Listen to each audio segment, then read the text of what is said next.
Hi ಕೋಮಲ, ಏನು ಮಾಡ್ತಿದ್ಯಾ? ಪೂಜಾ, ನನಗೆ ಎಮ್ ಕ್ಯಾಲ್ಕುಲೇಟರಲ್ಲಿ ಹೆಂಗ್ ಲಾಗಿನ್ ಆಗಬೇಕು ಮತ್ತು ಯಾವ್ದ್ರಲ್ಲಿ ಲಾಗಿನ್ ಆಗಬೇಕು ಅಂತ ಗೊತ್ತಾಗ್ತಾ ಇಲ್ಲ. ಅದನ್ನೇ ಹುಡುಕ್ತಾ ಇದ್ದೀನಿ. ಅಯ್ಯೋ ಅಷ್ಟೇನಾ, ಬಾ ನಾನಿಂಗೆ ಯಾವುದ್ರಲ್ಲಿ ಹೇಗೆ ಲಾಗಿನ್ ಆಗಬೇಕು ಅಂತ ಹೇಳ್ಕೊಡ್ತೀನಿ. ಫಸ್ಟು ಗೂಗಲ್ ಕ್ರೋಮ್ಗೆ ಹೋಗು. ಓಕೆ ಪೂಜಾ. ಅಲ್ಲಿ ಹೋಗಾದ್ಮೇಲೆ ಸರ್ಚ್ ಬಾರ್ ಮೇಲೆ ಕ್ಲಿಕ್ ಮಾಡಿ MDM ಕ್ಯಾಲ್ಕುಲೇಟರ್ ಅಂತ ಟೈಪ್ ಮಾಡು. ಓಕೆ, ಎಂಟರ್ ಕೊಡು. ಕೊಟ್ಟೆ. ಅಲ್ಲಿ ನಿನಗೆ ಯೂಸರ್ ನೇಮ್ ಮತ್ತು ಪಾಸ್ವರ್ಡ್ ಕೇಳುತ್ತೆ. ನಿನಗೆ ನಿನ್ನ ಯೂಸರ್ ನೇಮ್ ಗೊತ್ತಿಲ್ಲ ಅಂತಂದರೆ ಇಮೇಲ್ ID ಸಹ ಹಾಕೋಬೋದು ಅಥವಾ ಕಸ್ಟಮರ್ ID ಸಹ ಹಾಕೋಬೋದು. ನಿನಗೆ ಯಾವ್ದು ಗೊತ್ತು? ನನಗೆ ನನ್ನ ಯೂಸರ್ ನೇಮೇ ಕಂಫರ್ಟಬಲ್ ಆಗಿದೆ, ಸೊ ಅದನ್ನೇ ಕೊಡ್ತೀನಿ. ಓಕೆ, ಕ್ಲಿಕ್ ಮಾಡಿ ನಿನ್ನ ಯೂಸರ್ ನೇಮ್ನ ಕೊಡು.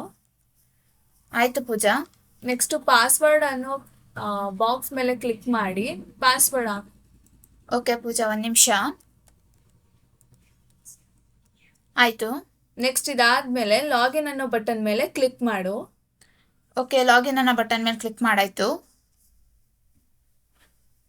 ನೀನು ಕೊಟ್ಟಿರೋ ಯೂಸರು ಪಾಸ್ವರ್ಡ್ ಸರಿ ಇದ್ರೆ ಲಾಗಿನ್ ಆಗುತ್ತೆ.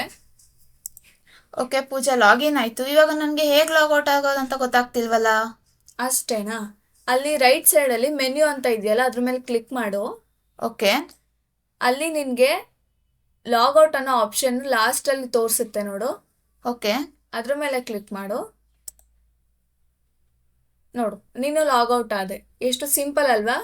Thank you Pooja.